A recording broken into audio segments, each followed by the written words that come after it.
Now, you may be wondering, Sam, where have you been? We've not heard anything from you since the Arsenal versus Sporting game. And there's a reason for that, is that I was very depressed. I am having a very bad day. I am in no mood. Today, is one of the worst days that I've had in a long time. Not only did we lose to Arsenal, we got absolutely battered. 5-1. And life after Ruben Amorim isn't looking so good. And to top that off, it is now Sunday. Yesterday, Sporting played Santa Clara, who are currently 4th in the league, and lost 1-0 at home. You could say life after Ruben Amorim is not going so smoothly for Sporting right now. Do Sporting have a problem? Should they be worried? Is João Pereira out of his depth? Let me explain my thoughts. So if you want to know a bit more about João Pereira and who he is and what his qualifications are, make sure you check out the video in the description. I talk a lot about how João Pereira's playing career affected his managerial career at Sporting as well, as sort of the connection he has with the club. So if you want to know a bit more about that, that is down in the description below. There is a massive disagreement between Sporting fans at the moment, and I think it was split 50-50 at the time, but now a lot of people are leaning towards more the negative side of things. And that is that Sporting should have been more ambitious to get a new manager in. And personally, I can see it from that side. I maybe don't agree as much, but here is the argument that people are saying regarding this. If you look at Manchester United, before they hired Ruben Amorim, they hired an interim, Ruud van Nistelrooy, and that was why they were looking for other coaches at the time, and they found Ruben Amorim at that point. Sporting have gone, you know what, we're not getting an interim. We're going to give João Pereira, a guy really with no experience at a top level, only managing a B team, we're going to make him the head manager. Also, he doesn't have all his coaching badges yet, so he's not actually the main sort of manager, the main sort of tactician who's allowed to come off the bench. That is one of his assistants. So João Pereira isn't really much of a manager in itself. A lot of people said Sporting president Frederico Varandas needed to show a bit more ambition. A few years ago, when he was asked about hiring a new coach before Ruben Amorim, he told everyone that he tried to hire Mourinho, Jardim, and Unai Emery. And to be fair, he ended up with Silas, which wasn't as good, but at least there was some ambition there to try and get a big name in. This time, it seemed like they only had one plan, and that was to bring João Pereira in as the manager. Now, as you could see, if you were a Sporting fan, this was the plan from the whole time. We were going to keep it in-house, maybe towards the end of next season, or the season finishing now, João Pereira would have been brought in, so he would have had a whole transfer window, would have a whole pre-season, sort of get his ideas in place. But unfortunately, Ruben Amorim's departure to Man United sped up that process. And a lot of people's arguments is that if you look at the managerial free agents right now, people who aren't in jobs, you've got guys like Graham Potter, who's obviously a fantastic coach. Could Sporting afford him? I think so. We've made a lot of money and it would be an ambitious appointment. You've got other guys, big names like Xavi. Would he step down to a Sporting level from Barcelona? I don't know, but it would show ambition if you tried to get someone like that. You've got guys like Niko Kovac, Mauricio Sarri. You've even got guys like Sergio Conceição, which is, of course, the former Porto boss. But some of you might actually not know is that he admitted on TV that he was actually a Sporting fan from birth. So a lot of people felt that connection to Sergio Conceição and wanted him in the job. But instead, they went with João Pereira, which, of course, like I mentioned, people had their doubts about it. But if you look at it from now, a lot of people have more doubts about it than they did back then just because of the results that keep happening. But I do think it was a sort of a safe appointment, you could say. But I think when you look at, the results that's happened and sort of trying to fill someone like Amorim's boots at the Avelard, it hasn't gone to plan. And to be honest, I don't think that's mostly the fault of João Pereira. See, I stand on the side, at least for now, that João Pereira has just been given an unlucky set of games. Man City, of course, the result was fantastic. We've beaten them 4-1. But if you look now, Man City haven't won in like the last, 4-5 games? I'm recording this before the game against Liverpool, so it could be 5 or 6. I don't know how many it is. So the result in the grand scheme of things doesn't look as great as it did when it first happened. And then João Pereira's first big managerial test is against Arsenal in a 5-1 loss. Now, Arsenal, one of the biggest teams, best teams in the world at the moment, and they have been the last few years. If you look in the same circumstances, though, you had Amorim facing Arsenal twice, and he was able to get draws out of them in 90 minutes both times, and we weren't embarrassed 5-1 like we were just the other day. So you could argue maybe that's the case, but when you look at the sort of individual mistakes in the Arsenal game, I love Franco Israel as a goalkeeper, and I think he will be a very good goalkeeper in the future, but in that game, he was just not up to scratch. His positioning was awful. His saves were awful. And look at guys like Diamonde was really out of it. He was the second he got that yellow card, I knew that was going to be a bad game for Diamonde. His head was completely all over the place. And I think everyone saw, look, this is going to be a weak point for Diamonde. Getting a yellow card in like the first 3 minutes means that you're going to be on the yellow card for the rest of the game, obviously. And that will definitely affect your mental, I think, as a defender as well. I'm surprised he was still on that pitch when he gave away the penalty against Odegaard. What a dumb tackle as well. And if you look at guys like Marcus Edwards, again, I've got him on the back of this shirt, but he was just so ineffective against Arsenal. And I do think one of the reasons we lost against Arsenal was the fact that we didn't have Pedro Gonçalves. And I'm not going to sit here and say, with Pedro Gonçalves, we win 2-1 or 3-1, whatever. We probably still lose that game. But in terms of a facilitator and a creator and someone to create space who's good on the ball, Pedro Gonçalves is all of those things. And I think Marcus Edwards is good in flashes, and when he gets in the sort of zone or when he's on form, he's great. But the issue with Marcus Edwards is he never really shows it that much anymore. I don't remember the last time Marcus Edwards has had a good game starting, and that hurts me to say because I absolutely love Marcus Edwards. I think it's a confidence issue maybe. He didn't really get a lot of game time this season under Amorim, and sort of to the end of last season against Amorim. The best game I remember from him was coming off the bench against Porto, where he got, I think, 2 assists or a goal and assist, and then 10 seconds later got sent off for headbutting Galeno or punching Galeno, whatever it was. So even in a moment of brilliance, there was a poor moment from him. But for me, he was just so ineffective in that game. Did not create space. He doesn't press. He sort of does that sort of pretend to look busy, where he like pretends to press and then they get round him anyway. And it is what it is. But even like Gyökeres didn't have a great game. To be fair, Saliba and Gabriel absolutely locked him up. But when you look at sort of a first test for João Pereira, you're like, you know what? It's Arsenal. You can make the case that maybe it was just a tough game. Maybe Amorim faces that same Arsenal team with that same Sporting team and loses the same result, if not more. I don't know. So I think everyone gave João Pereira a buy on that one, a pass on that one.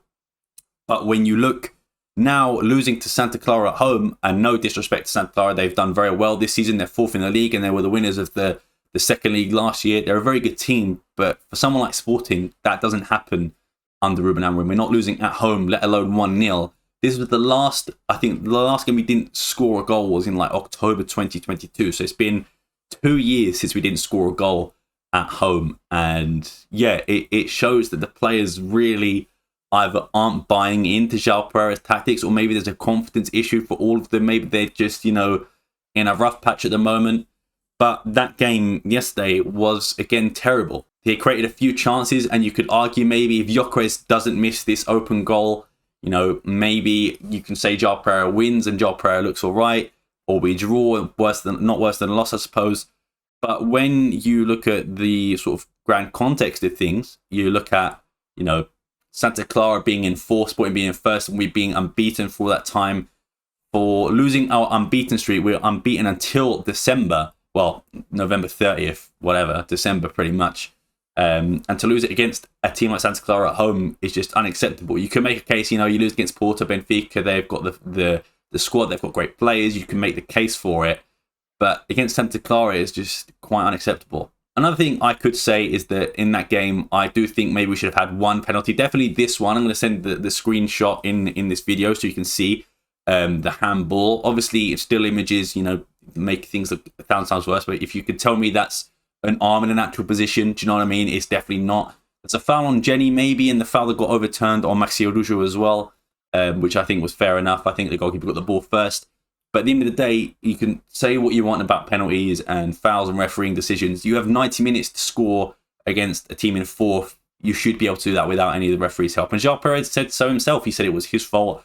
So yeah, but I think it's all good saying, oh yeah, it's my fault. But what are you going to do to change that? Next week, Sporting play Moreirense away. Moreirense just beat Porto in the last game. They played it in the Taça de Portugal. So Moreirense are a tough team away. They're very good defensively. We're going to see more of a low block like we saw after Santa Clara went 1-up as well.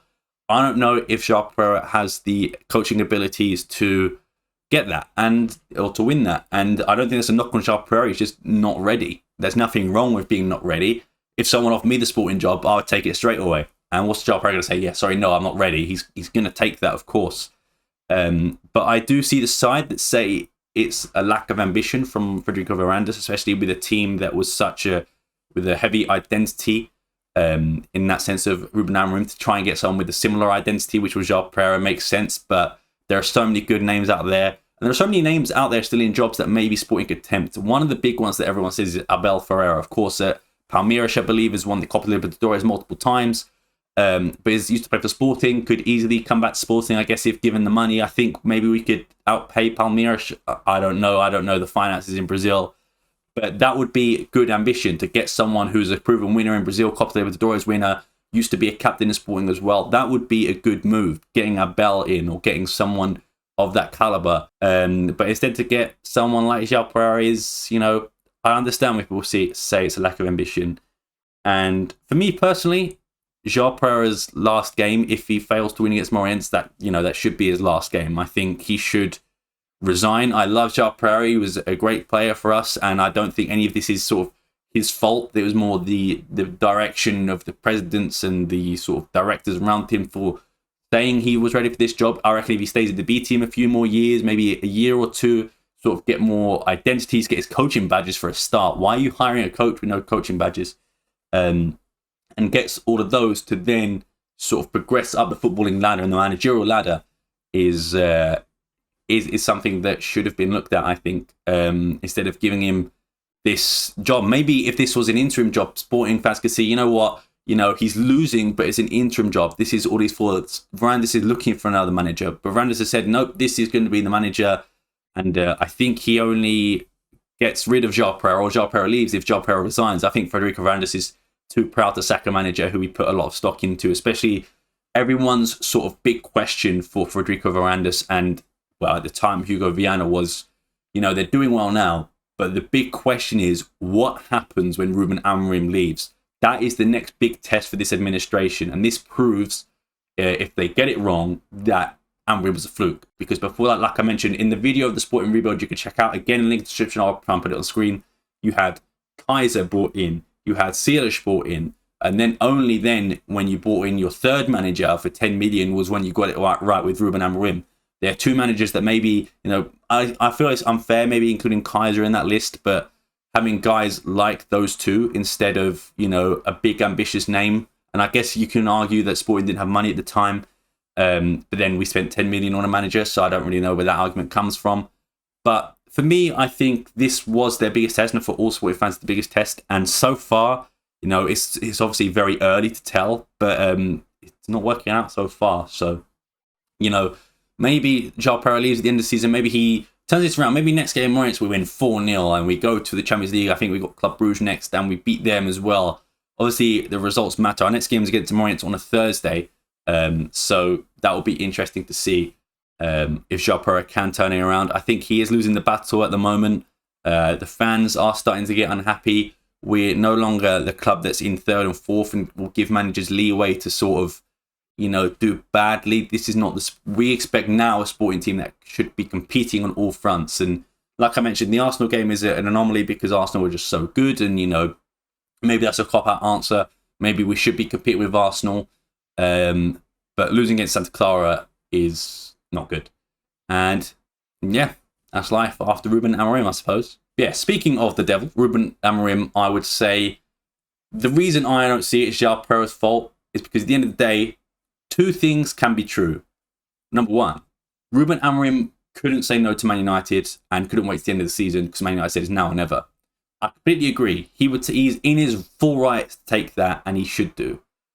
But number two, the second thing that is true is that Ruben Amorim left us in this position.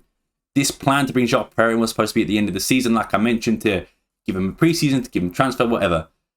Amorim sped that up by leaving. And obviously, like I said, Amorim going to Manchester United, no problem. That's fine. Taking a big move for his career, he had to do it. At the same time, he's left us in a weaker position with a team that has lost their identity and lost their credibility almost and lost their confidence. And I think that is the issue. So you can blame João Pereira, you can blame Frederico Varandas, but at the end of the day, this all happens from Ruben Amorim leaving. So I love Ruben Amorim, don't get me wrong, he's the best manager I've ever seen in my club, but that all stems to the issue that Ruben Amorim left. The president has not done his job either properly in getting someone in like a Sergio Sal or Graham Potter, Abel, whoever, Carlos Corberan, whatever. He's bringing in a guy with no coaching badges and not up to the scratch. And that's, again, not João Pereira's fault. He was given the job too early, I think.